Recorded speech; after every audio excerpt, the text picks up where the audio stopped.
ideas because I want to speak of the values that we share, the hopes that we have in common, and the difference that we can make together.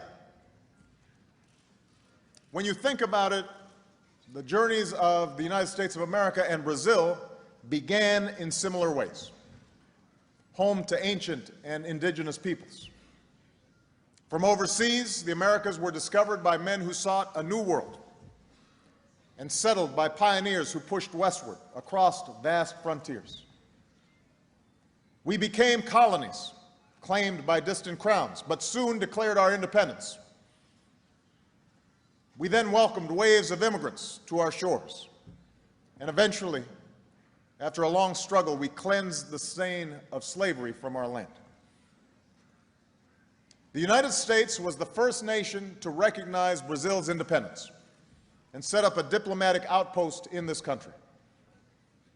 The first head of state to visit the United States was the leader of Brazil, Dom Pedro II.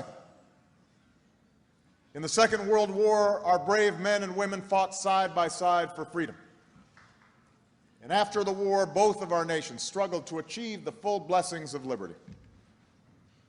On the streets of the United States, men and women marched and bled, and some died, so that every citizen could enjoy the same freedoms and opportunities, no matter what you looked like, no matter where you came from.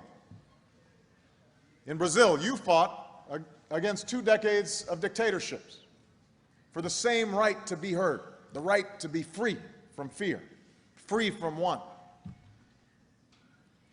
And yet, for years, democracy and development were slow to take hold, and millions suffered as a result. But I come here today because those days have passed. Brazil today is a flourishing democracy, a place where people are free to speak their mind and choose their leaders, where a poor kid from Pernambuco can rise from the floors of a copper factory to the highest office in Brazil. And over the last decade, the progress made by the Brazilian people has inspired the world. More than half of this nation is now considered middle class. Millions have been lifted from poverty. For the first time, hope is returning to places where fear had long prevailed. I saw this today when I visited Cidade de Deus, the city of God.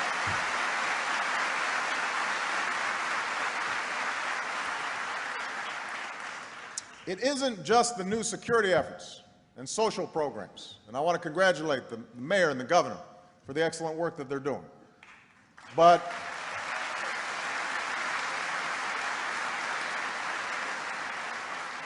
it's also a change in attitudes.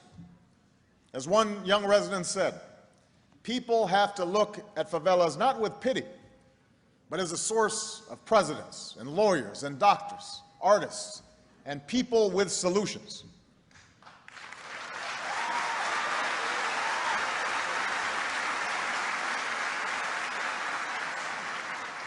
With each passing day, Brazil is a country with more solutions. In the global community, you've gone from relying on the help of other nations to now helping fight poverty and disease wherever they exist.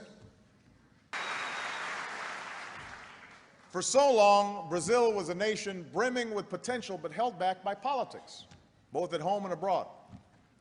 For so long, you were called a country of the future, told to wait for a better day that was always just around the corner. Meus amigos, that day has finally come.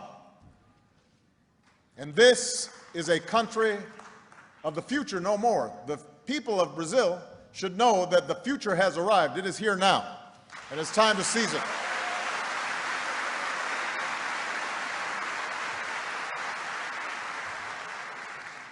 Now, our countries have not always agreed on everything. And just like many nations, we're going to have our differences of opinion going forward. But I'm here to tell you that the American people don't just recognize Brazil's success, we root for Brazil's success. As you confront the many challenges you still face at home as well as abroad, let us stand together. Not as senior and junior partners, but as equal partners, joined in a spirit of mutual interest and mutual respect, committed to the progress that I know that we can make together. I'm confident we can do it. Together we can advance our common prosperity. As two of the world's largest economies, we worked side by side during the financial crisis to restore growth and confidence. And to keep our economies growing, we know what's necessary in both of our nations. We need a skilled, educated workforce, which is why American and Brazilian companies have pledged to help increase student exchanges between our two nations. We need a commitment to innovation and technology, which is why we've agreed to expand cooperation between our scientists, researchers, and engineers.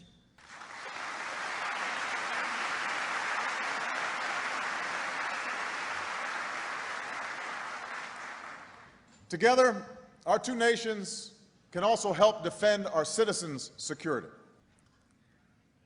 From Africa to Haiti, we are working side by side to combat the hunger, disease, and corruption that can rot a society and rob human beings of dignity and opportunity.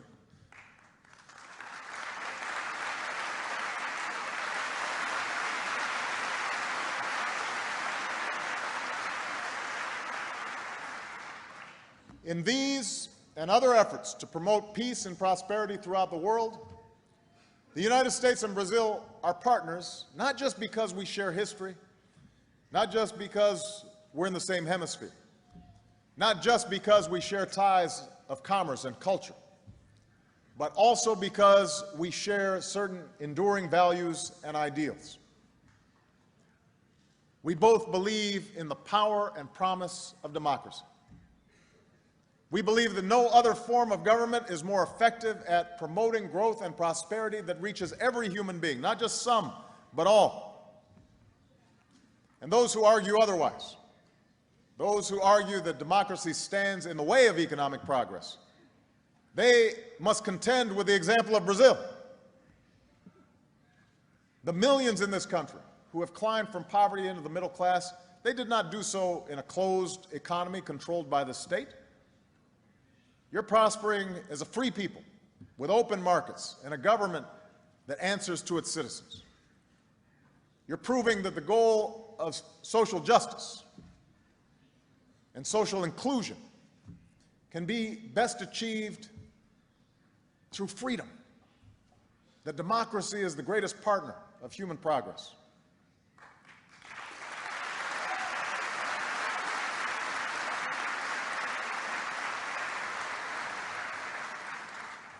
We also believe that in nations as big and diverse as ours, shaped by generations of immigrants from every race and faith and background, democracy offers the best hope that every citizen is treated with dignity and respect, and that we can resolve our differences peacefully, that we find strength in our diversity.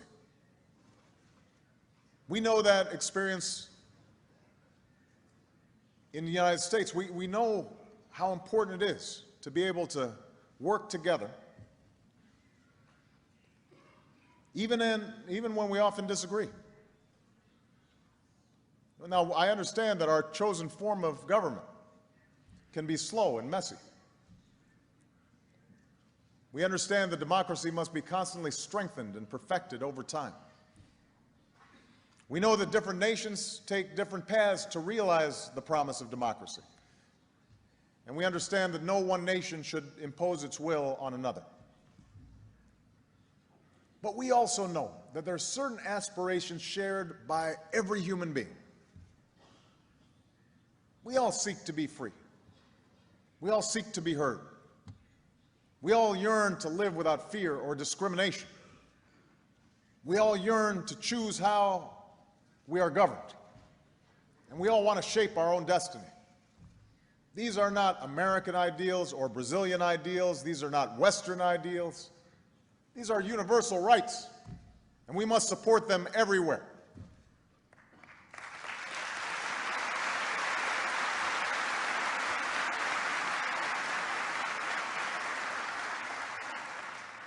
Today, we are seeing the struggle for these rights unfold across the Middle East and North Africa. We've seen the people of Libya take a courageous stand against a regime determined to brutalize its own citizens. Across the region, we've seen young people rise up, a new generation demanding the right to determine their own future. From the beginning, we have made clear that the change they seek must be driven by their own people. But for our two nations, for the United States and Brazil, two nations who have struggled over many generations to perfect our own democracies, the United States and Brazil know that the future of the Arab world will be determined by its people. No one can say for certain how this change will end. But I do know that change is not something that we should fear. When young people insist that the currents of history are on the move, the burdens of the past can be washed away. When men and women peacefully claim their human rights, our own common humanity is enhanced. Wherever the light of freedom is lit, the world becomes a brighter place. That is the example of Brazil. That is the example of Brazil. Brazil, a country that shows that a dictatorship can become a thriving democracy. Brazil, a country that shows democracy delivers both freedom and opportunity to its people. Brazil, a country that shows how a call for change that starts in the streets can transform a city, transform a country, transform a world. Decades ago, it was directly outside of this theater, in Finlandia Square, where the call for change was heard in Brazil. Students and artists and political leaders of all stripes would gather with banners that said, "Down with the dictatorship, the people in power." Their democratic aspirations would not be fulfilled until years later. But one of the young Brazilians in that generation's movement would go on to forever change the history of this country. A child of an immigrant, her participation in the movement led to her arrest and her imprisonment, her torture at the hands of her own government. And so she knows what it's like to live without the most basic human rights that so many are fighting for today. But she also knows what it is to persevere. She knows what it is to overcome, because today that woman is your nation's president, Dilma Rousseff.